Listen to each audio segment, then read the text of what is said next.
You know how you harden... You know how you harden off plants when you do like starts? We're hardening off puppies.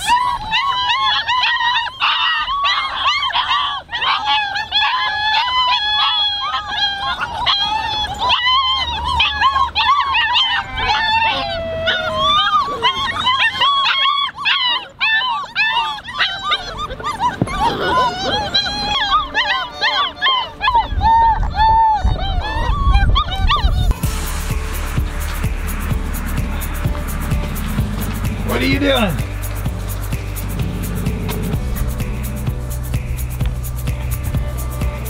You are like your daddy. That's some daddy thing. Just following people around sitting there. This is a calm one. You got poopy feet. I got one biting me in the butt right now. Just complimented me on it.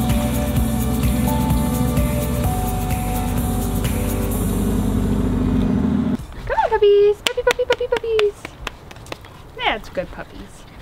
We're hardening the puppies off.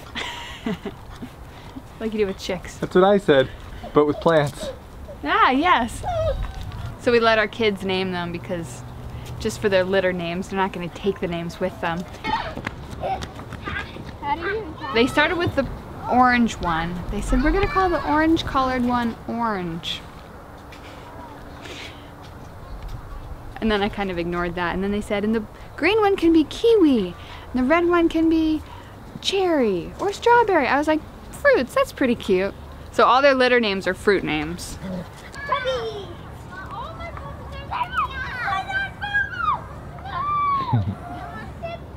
don't know if they picked cherry or strawberry, but that's blueberry. I've heard both.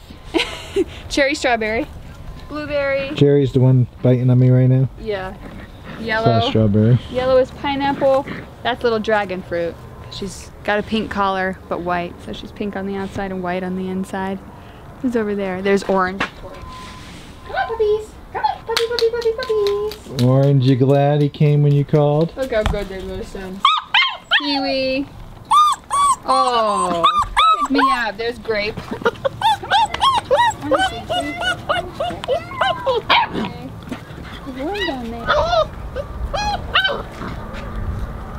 They're going to be really nice family dogs. We've got the kids out here every day, hours a day, playing with them, putting them through the routine, the puppy routine, playing on the swing set. The puppies are hanging out with the kids. Yeah, I'm excited to see how they turn out. Thankfully, a couple of them are going to friends we know, so we'll get to see how they turn out. And there are still 2 left, so they keep being cute.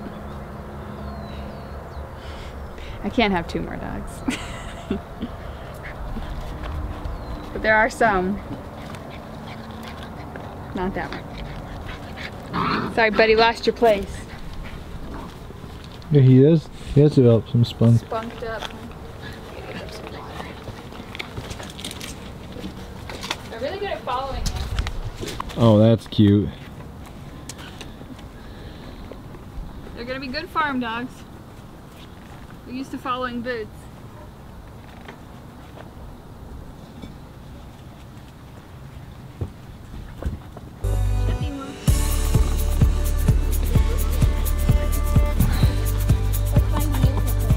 So far, blueberry. Blueberry. Yeah. He was the first one, right? Mm-hmm. Got the white. Who is it? Down there, Loner. Oh yeah, that's rambutan. Like the color of a rambutan on the inside. That's her collar. And little Blaze Orange over there, Blaze Orange Bobo. They're 5 weeks now. Hey, Papa Dog! Only 3 more weeks left with them.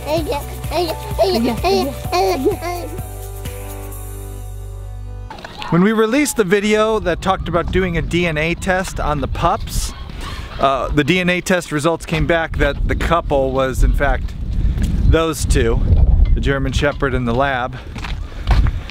A lot of people said, no, there's multiple fathers. And they pointed to that little white one and said, see, that little white one is a yellow lab, Bones, and maybe the black ones were the German Shepherds. Well, come on, Pop. Come! Yeah, I do. Come on. There's something that you don't know about our German Shepherd. He actually comes from a all-white father. So, not the little white pup didn't show that there are multiple sires. It confirmed this entire litter is all Shepherdors. So, right now we have 2 left. There's 2 Shepherdors. Two left? Yeah, people have like spoken to their spouse and got the no. We had them all spoken for, and then a couple of the got to talk to my wife conversations or husband conversations. We got 2 back. So if you are interested, if you click there, it'll take you to a form to fill out. If you would like a Shepherdor, they're supposed to be an amazing little dog, or big dog.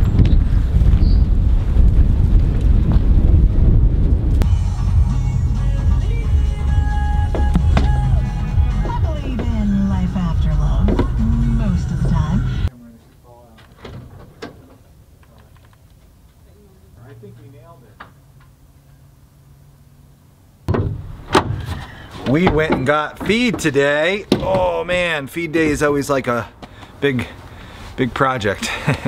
I'm trying to work on getting a feed supplier who will ship here because we're starting to get a lot of feed, and this spring we're gonna need a lot more because we are gonna be raising a lot of food on this homestead. We have big plans for raising all allergy-free meat. We're gonna be doing no corn, no soy, no gluten, no, you know, anything that causes allergy issues. We're gonna be raising all kinds of meat off of that, and we're gonna need a lot of special feed for that. So it'd be nice to not have to go and pick it up in the back of the car once a week. We can't fit that much in the back, even in our big van, we can't get that much. It'd be nice to get a bunch shipped, but not today. Today we're gonna be unloading bags, so let's grab some bags here. If you believe in love after love, I can feel something inside myself. I really don't think I'm strong enough, no.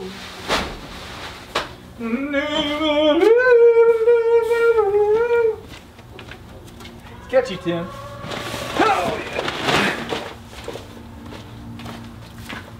yeah. Let's move some stuff here. Minerals. We've got all kinds of minerals and salts and DE, and trying to keep our feed room organized here. The idea when we had this big shelf made, all our bins are underneath the shelf. The shelf is a good, strong shelf. It can hold tons of feed, literally tons. So the feed bags can be stacked right above, so I can at a quick glance see our inventory. So right now I knew we were getting low on our oats, we were getting low on our sunflower seeds and our flax, so now I'm re-establishing this. So we're going to reorganize the bags so that at a quick look I can see how much we have left of everything, and that way I know how often we need to get feed.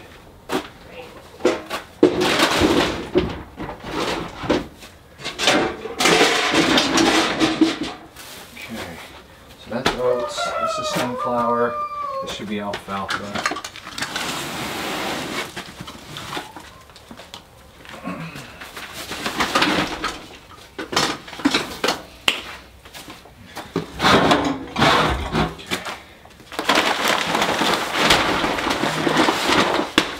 Let's see here.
Our little prisoners.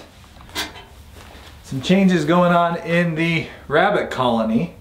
You'll notice all our little bunnies are in lockdown right now. We had them in a cage today because they were being little escape artists. Over here, that door, when we set up this rabbit colony, this is a door to the outside. It opens up and they can go outside, but of course we leave this closed because we don't want bunnies escaping. What we didn't realize is there's a tiny little crack right here where bunnies were able, the little ones, the big ones couldn't do it, they were able to go through this little crack and get in behind the wall. We came in and Kay realized there's bunnies missing. They were all hanging out in there. So what we did was we just waited them out. We have the food and the water out here. They got to come out sometime. Kind of smoked them out. We just sat and waited, and as each group of bunnies would come out of the little tunnel, we'd grab them and throw them in the cage and lock them up. And now we have all 10. We have 10 little bunnies that are in lockdown right now. And I got to put just a piece of plywood over this right now. Just screw a temporary piece of plywood, 1, 2, 3, 4. Screw holes in the corner just to block this. We're not ever letting them out that door, and when we do in the future want to use this stall for other livestock, we can just pull the plywood out and let them go. So I got to do that today. I also got to set up their new rabbit feeder, which I am super excited about. When you go to like Tractor Supply and you look at all the stuff they have for rabbits, it's all kind of like, well, it's like the stuff we've been using, kind of like pet rabbit stuff. Very small, lightweight, it's made to hang on the cages. Good if you have like 1 or 2 rabbits, but we have a lot of rabbits growing now, going through a lot of pellets. And I wanted to find a rabbit feeder that could be mounted up high, that would hold a lot of pellet feed, was durable, you know, as rabbits are hanging on it. And I couldn't find anything at Tractor Supply. So we actually go to a different feed store normally for our feed, just like a private feed store. And while I was milling around the private feed store, I bumped into this and I was like, score. This is a baby pig feeder. Very durable, very strong. Built the same basic way as a rabbit feeder is. It'll store 9 pounds of rabbit feed, and that will fall down, gravity feed. The cool part, it has little holes in the back so you can mount it up high. That way the rabbits aren't pooping in it or jumping in it. You can mount it up high so they can walk over, reach up in. I'll have a link below if you can get this on Amazon. I haven't checked yet, so link below if I can find it for you or something like it. But this is a Little Giant. Little Giant makes pretty good stuff. Their stuff usually holds up to the farm. And if you feel it, it's more durable. It's not as flimsy as the little rabbit feeders. So I'm gonna mount that today. I'm gonna put the block up for the door so the little bunnies can't escape, and then I'm gonna let them loose. You'll notice we got rid of the lady, Galadriel, her little bunny house, because she has adapted very nicely into the colony. Everyone gets along now. They all have their own kind of space, and so everyone's just hopping around, enjoying time together.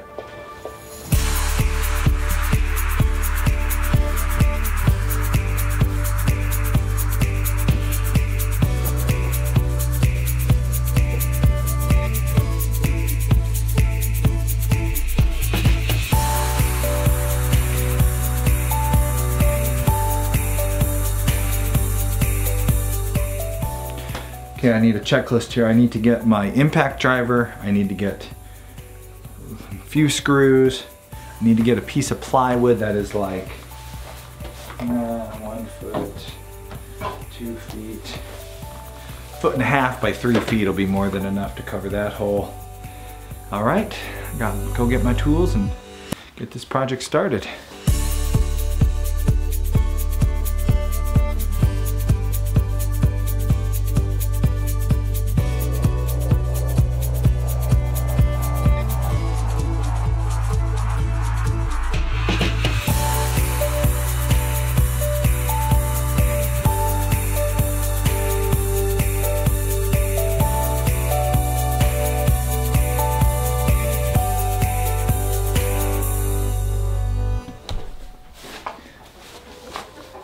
I know that's not the prettiest door, but it's not a full-time thing. It's just a patch for right now.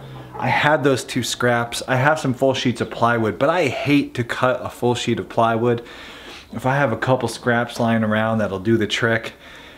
It's going away. As soon as we move the rabbit colony to its next spot, which I'm not sure where we're gonna be winding up finished product rabbit colony, but you know, yeah, I'll just do a couple scraps for now. I cannot see cutting up a beautiful full 4x8 piece of sheetrock or plywood for that. Are you like me? Do you like hold the full piece of wood sacred? You'll stitch like 6 little pieces of 2x4 together before you cut one of those 10-footers up.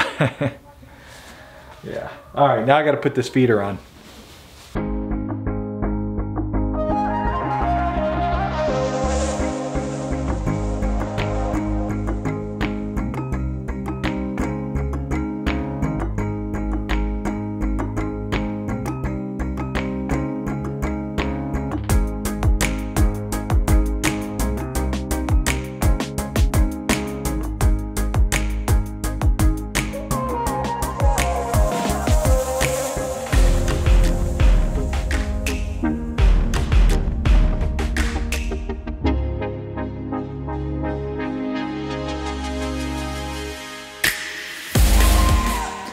Here's their old little feeders. Flimsy little things, just not good heavy duty stuff. Fine if it's just for a pet rabbit, but man, that little baby pig feeder, I think that thing is gonna work awesome for these rabbits. I'm really excited about that upgrade. We're still trying to find a good solution for bulk rabbit waterers. What do you use? Do you use chicken bell waterers? We don't want the rabbits pooping in it. We want them not to be getting their whole bodies in it, getting all wet. So we're trying to find a good solution. We've been playing around with a few of the bell waterers. You know, we're messing with this colony idea. We're not doing the bottles with the little, you know, thing. Because again, we have a lot of rabbits, one big space. We want a lot of water so they don't run out. So yeah, tell me, comments below. What do you do for like bulk rabbit waterers? We've seen buckets that are attached to the little tubing and then they have the little drinker cups. That's a cool idea. Yeah, we're gonna keep trying. One of the things that's been working fantastic is having the feeders situated over their litters, their litter boxes. The litter boxes are working great. Most of the poop and pee winds up right in the litter box. They eat and they drink and they poop and pee at the same time. Would not want to go to a rabbit's house for like a meal. That'd be disgusting. But hey, if they're cool with it, it makes it easy to clean and train them, and the litter boxes have been working fantastic. So helping to keep this colony pretty clean, doesn't smell bad. Most of the colony is pretty good.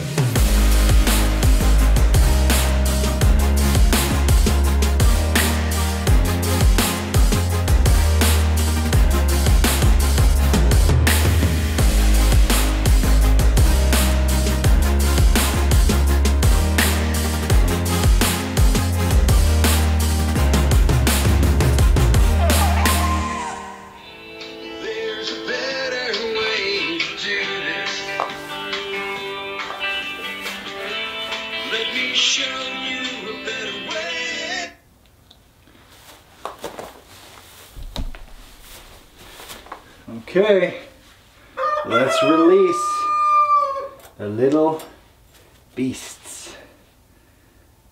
You can go, guys. Anybody? Everybody gonna go?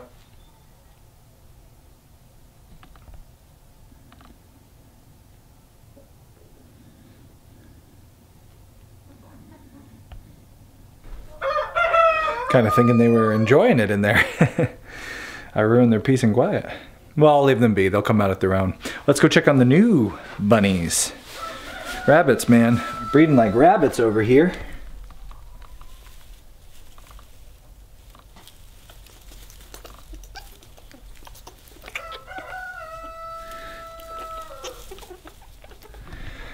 Love those little rabbit noises. Got another litter of rabbits. Those are Rosie's. She hears her little babies and she's looking at me like, what are you doing, buddy? Don't mess with my babies. So we won't mess with her babies. She's coming right over.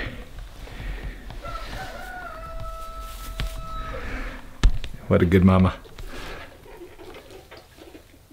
Cover over him and leave him be.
I have to say, this rabbit colony has been a very fun homesteading endeavor.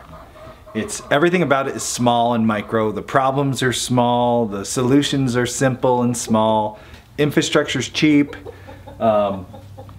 feed bills are small. It's a great one to get started. Not everybody's going to tell you that. While we have had such a positive experience with our rabbit colony beginning, I have heard so many horror stories about raising rabbits. People come out of the woodwork with these horrible stories about what the rabbits are going to do to each other and they can do. That rabbit's going to kill that rabbit, kill all its other babies, you know, rip the testicles out of that rabbit. The rabbit's going to drown like this and that's going to kill that rabbit and the rabbits, or they're all going to die. And I totally get it. Like, everyone, we're new to this and there's a lot of really well-meaning people who are trying to say, hey, this could go wrong or that could go wrong. But don't let a bunch of like negativity or even just fear or worry, I don't want to say negativity because most people really mean well, but worry stop you from trying new stuff. The rabbit colony is a very different way to raise rabbits. But man, it's been going really well. It won't always go well. Something is going to happen. And if someone's a real big worrier and something goes wrong, they're going to go, see, gotcha, see, something went wrong, I warned you, I told you something was going to go wrong. But something always goes wrong, whether you worry about it or not. You know, 300 days out of the year you drive to the store and nothing happens, and day 301 you get an a fender bender. Something went wrong. You could worry about it every single day, but you know, try different stuff on your homestead. If you think something seems like maybe it could be a little better, a little easier, a little simpler, try it. Worst thing that's going to happen is it won't work out. Sometimes bad things do happen with the animals and, you know, the things you're trying out, and you try an experiment, and sad truth is, you know, all your livestock is going to die one day, and sometimes you try something that maybe is bad enough where you lose livestock because of it. But most of the time that doesn't happen. Most of the time you go, oh, let's try the rabbit colony. And everyone says, your rabbits are all going to escape. They're going to escape. They're going to chew through the walls. They're going to get out. And look, they did. They found a little escape route. But we caught them all up again, and now they're all hopping around and eating and drinking, and everything's good. So don't let fear hold you back from trying new things. That's kind of one of the reoccurring trends on our homestead this year. It's just, you know what? Be smart. Educate yourself. We've done a lot of research on raising rabbits in a colony and what works and what doesn't, what to look out for, what bad things could happen, and try to mitigate your risk. Don't be foolish and think everything's perfect and going to work great. But don't let fear hold you back from trying something new. This rabbit colony has been awesome. And they're having a fun time eating out of their new feeder.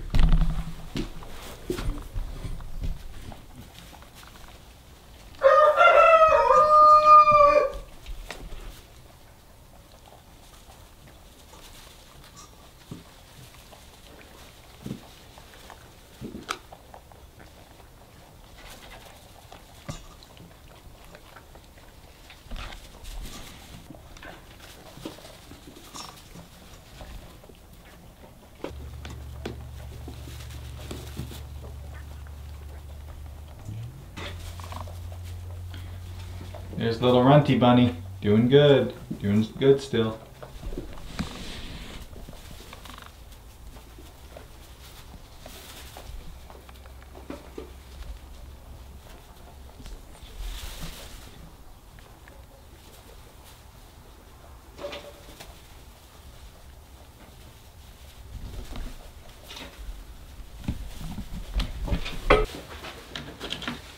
I feel kind of bad. I've taken away their fun. I got an idea.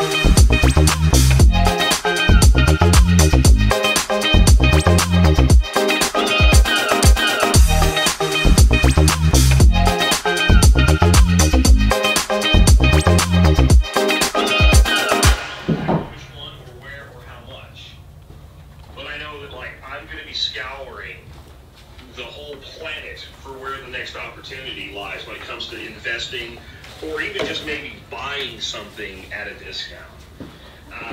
You know, everybody's gonna run out. Everybody's a prepper sitting today on Facebook. They're gonna run out by gas. Wait a week. This little problem's not gonna go away real fast. It hasn't even actually happened yet. They're going to do it. They haven't actually cut the price yet. Or actually not total supply yet. It's not, they haven't done it yet. I think you'll see more panic. It'll be a while before the pump prices come down. But you know, if you have any empty gas cans, that's good. We can start at the base of this tray. Is fill those gas or diesel cans probably next week. Maybe if you want to, you can wait a little bit longer. Let me explain something to you too about opportunities when it comes to gas. How do you think this? Good. It comes right out. All you have to do is right out. When you want to change them out, that's still there. I got little tunnels for the rats. Oh, they'll love Little fun tunnels. Babies. Okay. Make way. You know what they say. For Prince Solomon. Hi, buddy. 5 eggs. I gave the chickens a real stern talking to the other day, and now they're actually laying some eggs. Sometimes you just got to give them a good old stern talking to. All right, so today's shout out, this will be, it's time for the Homesteady Pioneer Camel Train shout out. Today's Homesteady Camel Train, I'm adding too many words to this one today. Today's Camel Train shout out is Josh and Danielle. So this episode is brought to you by Josh and Danielle. They sponsored this episode of the Camel Train. If you don't know what the Homesteady Camel Train is, it's our 100 days of videos all about raising food for your family. Good quality, nutritious, healthy food that will help your bodies feel better and perform better. And it's not just about camels and camel milk, although you are gonna see the camels be milked after this. But as you can tell, we're doing videos about raising meat rabbits, and we have our mini jerseys, and there's chickens and eggs, any kind of good healthy meat we're covering in the Camel Train. So stick around for the next 80 or so days. Josh and Danielle joined the Camel Train, and I want to tell you a little bit about them. They live in Texas, and they are starting the incredible homesteading journey in Southeast Texas. And they say they want as much guidance as possible. Josh and Danielle dive into that Homesteady Pioneer library. It's not all me, it's mostly not me. Every week we interview experts in all kinds of different things when it comes to farming and homesteading. There is so much good guidance in there from real expert, people who've been doing it for a lifetime. So dive into that Pioneer library. I know you're gonna enjoy it. And you have lifetime access now as a Camel Train member, so enjoy that. You guys are very adventurous. They wanna start with Highland cattle. So that's a big start into homesteading. I also wanna do chickens, goats, donkeys, a goose, so just like one goose, and then this one, American bison. You guys are gonna have an incredible journey down in Southeast Texas, aren't you? Now this next part brings a little tear to my eye because Josh and Danielle said that we've inspired them to move into camels as they progress into their homesteading world. That would be incredible. So I don't know how long it's gonna take you, but maybe your first camel, you could buy a Homesteady baby. That would be so fantastic. Keep us updated if you wind up bringing camels to Texas, because yeah, we're all about growing this camel love through the Camel Train. Josh and Danielle said, y'all are incredible. Thank you, it really means a lot. Thank you guys so much for sponsoring this episode of the Camel Train. We have 100 days, 100 videos. We're creeping up on the 80th Camel Train ticket being sold. So if you would like to get a mention on the show, the one-of-a-kind Camel Train t-shirt like Josh and Danielle have coming to them, and also the lifetime access to the Pioneer program, which normally costs you $50 a year. You can get lifetime access, all included in the Camel Train ticket. They are selling out. Like I said, we're creeping up on number 80, so there's only 100 tickets available. Click right there to join the Camel Train. And speaking of camels, I gotta bring them into the barn so we can milk them now. So let's go to our camel milking and see how that goes. How many and who? You got a part. Hey Mel. Let's go do some milking? Gonna be better than yesterday's afternoon milking? I think so. I think you're gonna be real good. I'm not even gonna block your kicks. You're not gonna kick. No. Want some minerals? Want some minerals first? You're just checking out the scene, making sure everything's okay. Want to have some minerals? Yeah, like something's different about the bunnies. Did you fix the hole? I've been quite concerned about the bunny hole. Bunny hole. She's going for minerals. Ah, maybe not. Just checking it out. I like the little alfalfa.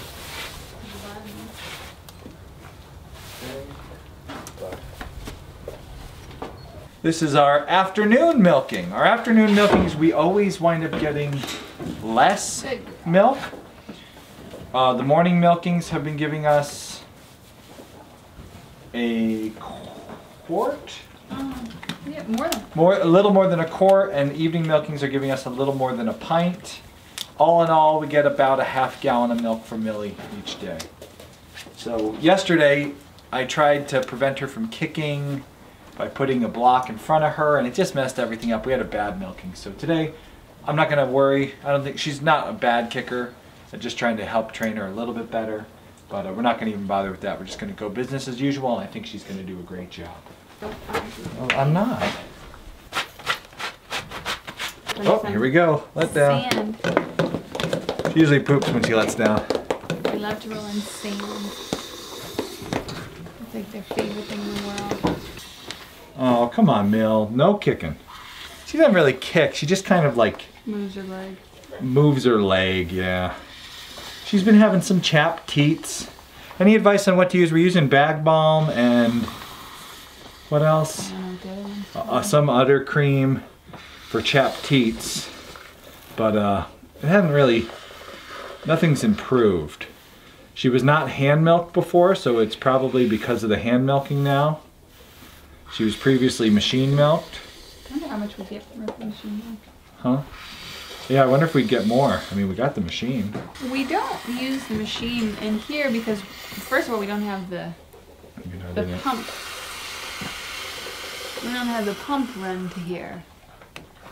So we would need to run some more line, which isn't hard to do. Austin could do that. He's so handy. And now that it's warming up, we actually could start using the pump. The pump doesn't like to run in cold weather. The pump is me. I am the pump. We're getting a good milk in here. Better than last night. My goodness, we're getting a real good volume for afternoon.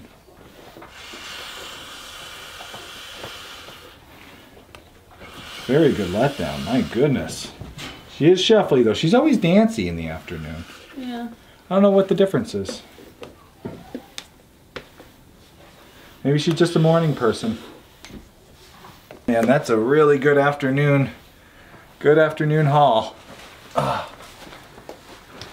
could try my other stuff I have. So once the milking is done, we let Solomon back on. He gets to finish up, kind of get whatever little bit is left over. And then once he's done, then we can add the bag balm. Because we don't want to put it on before he nurses. So then he'd get a mouthful of balm and he wouldn't be a big fan of that. Oh, it wouldn't do much good for her either. Come here. You done? You like your treats more today than your... He likes being brushed, he likes his treats. So what do we got? That's mastitis, milk out udders, massage udder well thoroughly with salve, repeat as often as possible. Yeah, it's like peppermint. You Hard think it'll burn? I mean, Molly's herbals. This isn't so pepperminty.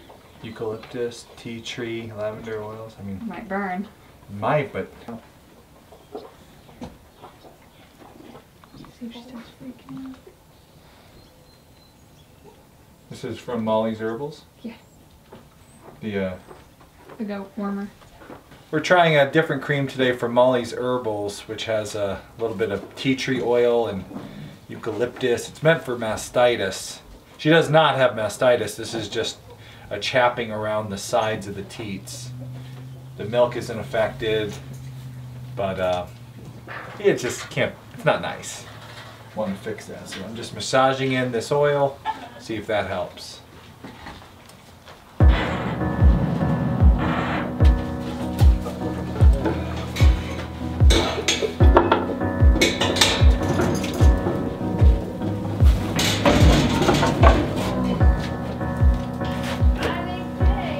Five eggs?